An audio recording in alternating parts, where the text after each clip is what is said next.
Olen selittänyt sen sinulle nyt 10 kertaa. 10 kertaa. Ymmärrätkö mitä? Et yhtään mitään. Mutta todellakaan harjoittelin ja opisken.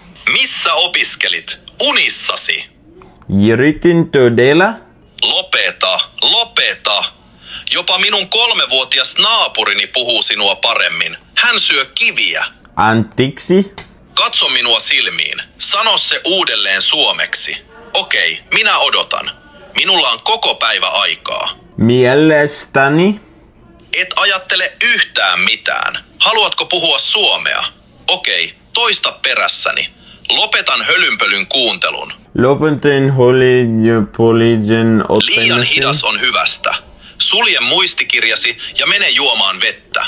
Aion ottaa torkut. Olet väsyttänyt minut.